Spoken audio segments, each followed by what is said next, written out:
Mas por que eu estou falando isso? Estou falando pelo seguinte, porque o STJ fala o seguinte. O que fala o STJ? Olha, para que a pessoa jurídica responda por crime, apesar de não ser apesar de não ser bis in idem, e sim dupla imputação, apesar de não ofender o princípio da última ratio, porque o direito penal pode atuar em matéria ambiental, eu quero que você entenda que tem que ter requisitos para que uma pessoa jurídica responda por crime ambiental. E quais são os requisitos que o STJ exige? Primeiro, o STJ ele fala o seguinte, para que pessoa jurídica responda por crimes ambientais, o promotor na sua denúncia, já fique sabendo, gente, todos os crimes ambientais, em razão do artigo 27 ou 28? Artigo 26, fala o seguinte, ó, nas infrações penais previstas nessa lei, a ação penal é pública e incondicionada. Então, para todos os crimes ambientais, não há que se falar em ação penal pública condicionada à representação ou ação penal pública de iniciativa privada. Não há que se processar ninguém mediante queixa. Todos os crimes são de ação penal pública e incondicionada. Denúncia, Ministério Público. Mas o que ele fala? Para o promotor oferecer denúncia contra a pessoa jurídica, na denúncia do promotor, tem que ter o litisconsórcio passivo necessário. O que é o litisconsórcio passivo necessário? Tem que ter o promotor, ele tem que articular na sua denúncia a descrição da conduta, tanto da pessoa jurídica, quanto do seu sócio, diretor, gerente, administrador, as pessoas físicas que realizaram aquele crime. O STJ entende que a denúncia deve ser considerada inépita, aquela denúncia onde o promotor somente descreve a atividade da pessoa jurídica. Tem que ter dos dois, sob pena de inépcia. Então, o que é importante você saber o seguinte, lá no artigo 41 do Código de Processo Penal, o artigo 41 do Código de Processo Penal estabelece o que, gente? Os requisitos de uma denúncia. Estão lá os requisitos. Tem que, o que, gente? As elementares do definir o fato com todas as suas circunstâncias, classificação do crime, identificar o réu ou elementos necessários para a sua identificação, não é isso? Qualificar o réu ou fornecer elementos necessários para a sua identificação, rol de testemunhas. E agora tem uma a mais. Se for denúncia contra a pessoa jurídica, ele tem que relacionar no litisconsórcio passivo necessário PJ e PF, pessoa física e a pessoa jurídica, sob pena de inépcia da sua denúncia. Além disso, o que fala o STJ? Ele fala o seguinte, que o promotor, ele não pode tão somente ir no contrato social ou no estatuto, ele não pode tão somente ir no contrato social ou no estatuto, contrato social se for uma limitada, né? Ou estatuto se for uma sociedade anônima, ele não pode tão somente pelo fato da pessoa estar no contrato social, oferecer denúncia contra essas pessoas. Estão me compreendendo? Se a pessoa está descrita no contrato social ou no estatuto, o promotor não pode tão somente oferecer denúncia em face de todos. O STJ entende que essa denúncia vai ser uma denúncia abusiva, porque não há justa causa contra aquela pessoa. Se uma pessoa jurídica comete um crime e eu sou sócio daquela empresa, o promotor não pode tão simplesmente me arrolar na denúncia só pelo fato de eu ser sócio dessa empresa. Vou considerar como uma denúncia abusiva. O promotor está abusando do seu direito de denunciar. Denúncia abusiva. Além disso, o STJ ele exige que o promotor, na sua denúncia, se a pessoa estiver no contrato social, para que a denúncia não seja abusiva, o promotor tem que descrever o seu poder de gestão. Ele tem que dizer quais os poderes que aquele réu, que aquele administrador, que aquele gerente, que aquele diretor tem naquela empresa. Sob pena também de considerar uma denúncia o quê? Abusiva. Então fica atento. STJ, olha, realmente, pessoa jurídica responde por crime. Mas, André, o artigo 225, parágrafo 3º, a Constituição prevê. Pessoa jurídica responde por crime? Sim. Mas eu tenho requisitos. Primeiro, tem que ter pessoa física também na denúncia. Além disso, não basta que ele esteja só definido no contrato social. O promotor tem que descrever os poderes que ele tem de gestão. E agora, o importante. Você sabe que o ordenamento jurídico não admite a denúncia genérica. O ordenamento jurídico, STJ, STF, eles rechaçam completamente o oferecimento de uma denúncia genérica. O que é uma denúncia genérica? Denúncia genérica é aquela denúncia que o promotor não descreve os fatos com todas as suas elementares circunstâncias. O promotor, ele é lacunoso na oferecer a sua denúncia. Ele não descreve com precisão os fatos que o réu cometeu. Como você sabe que o réu se defende dos fatos articulados na denúncia, a partir do momento que o promotor não descreve com clareza o fato realizado pelo réu, eu comprometo a ampla defesa. Se o réu se defende dos fatos e o promotor não descreve os fatos na denúncia com clareza, eu não tenho do que me defender. Então o réu, o MP, estaria comprometendo o princípio da ampla defesa. Então uma denúncia genérica ela é afastada do ordenamento jurídico.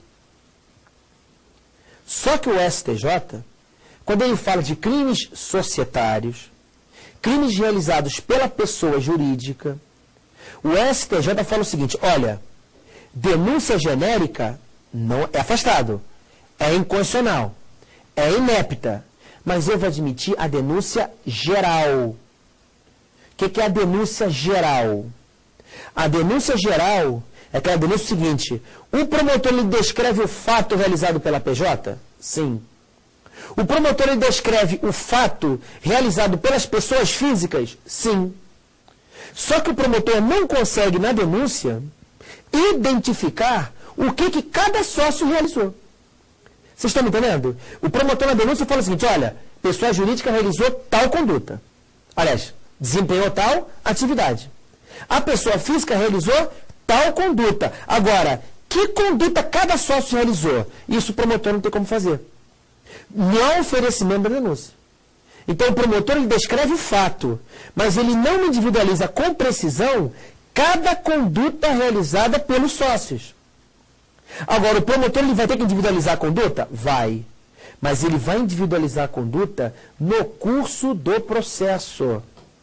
Ele vai poder dizer o que cada sócio realizou, cada sócio vai ter a sua pena, mas isso vai ter que ser analisado no curso do processo. Perfeito? Isso é chamado denúncia geral. Denúncia geral não é inepta, não ofende o contraditório e a ampla defesa, quando eu estiver falando de crimes societários, crimes realizados pela pessoa jurídica, onde eu não descrevo com clareza a conduta das pessoas físicas, dos sócios, mas eu descrevo no curso do processo. Isso é jurisprudência pura do STJ. Perfeito?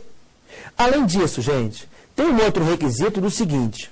André, se eu não admito a denúncia genérica, nem a denúncia, mas admito a denúncia geral, qualquer sócio responde pelo crime?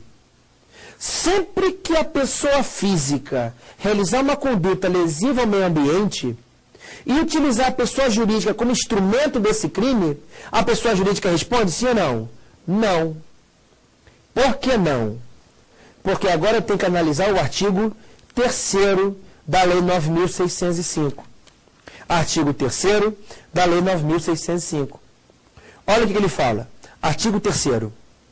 As pessoas jurídicas serão responsabilizadas administrativa, civil e penalmente. Aqui é claro. O artigo 3º fala o seguinte, as pessoas jurídicas serão responsabilizadas administrativa, civil e penalmente. Aí você me fala, né? Professor, aquele teu negócio lá que você falou que pessoa jurídica não responde. Muito simples. Esse artigo 3º, ele é inconstitucional. Para mim, esse artigo 3º afronta a Constituição. A Constituição não falou isso. Perfeito? Então, para mim, esse artigo 3º ele é inconstitucional por afrontar o artigo 225, parágrafo 3º. Mas eu vou ter que continuar. Já que eu estou falando do STJ, pessoa jurídica responde. Mas olha só, as pessoas jurídicas serão responsabilizadas administrativa, civil e penalmente, conforme disposto nessa lei, vírgula.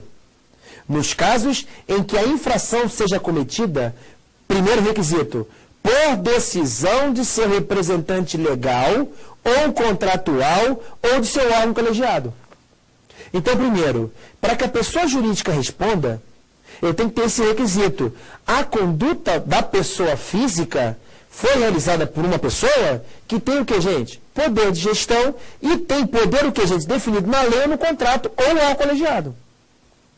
E o que é mais importante? Vírgula, no interesse ou benefício da sua entidade. Então, André, pessoa jurídica responde? Responde, sim. Primeiro, se for um ato realizado pelo seu representante. E, além disso, o seu representante realizou uma conduta em benefício da pessoa jurídica. O que significa dizer? Se a pessoa física realizou um dano ao meio ambiente, realizou um crime ambiental, mas ele realizou em detrimento da sua própria pessoa jurídica, não deve ela responder criminalmente.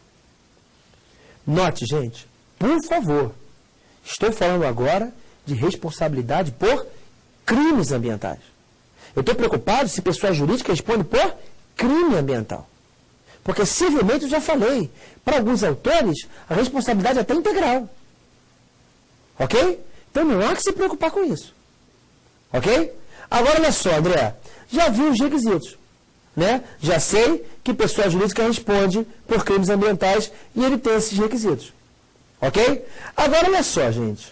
Quando a gente fala de crimes ambientais, e a gente observa todos os requisitos aqui, olha o artigo 2º. Olha o que ele fala.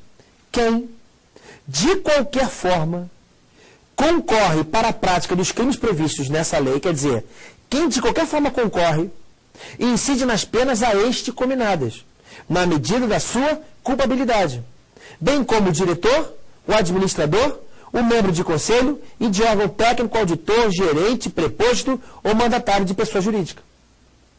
Isso aqui eu estou falando do quê, gente?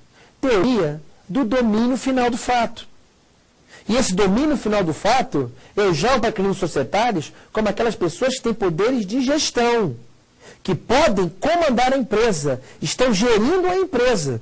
Se eu tenho poder de comando na minha empresa, e eu utilizo a minha empresa como instrumento para cometer crimes, a pessoa jurídica também deve responder. Bem como os que, sabendo da conduta criminosa de outrem, deixam de impedir a sua prática, quando podia agir para evitá-la. Isso aqui é exemplo claro do que, gente? Que você estuda em direito penal. O artigo 13, parágrafo 2º do Código Penal. Parte final do artigo 2º da nossa lei é muito parecido com o artigo 13, parágrafo 2º do Código Penal. São chamados o que, gente? Agentes garantidores. Então, o que significa dizer? André, se uma pessoa comete um crime ambiental, se eu que tenho poderes de gestão cometo um crime ambiental e utilizo a pessoa jurídica como instrumento do crime, eu estou utilizando o crime ambiental, a conduta criminosa ao meio ambiente, em benefício da minha empresa, respondemos eu e a minha empresa. Isso é bis in idem? Não, é dupla imputação. Agora, André, e o sócio, que também tinha poder de gestão, que também podia impedir aquela atividade, nada fez. Responde também? Responde.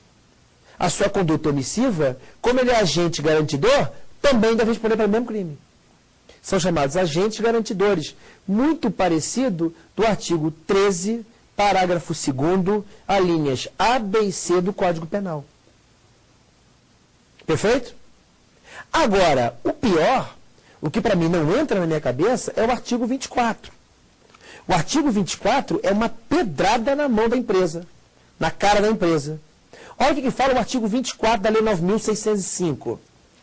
A pessoa jurídica constituída ou utilizada preponderantemente com o fim de permitir, facilitar ou ocultar a prática de crime definido nessa lei, vai ter o que, gente? Primeiro, terá decretada sua liquidação forçada. Quer dizer, ela vai ter sua liquidação forçada.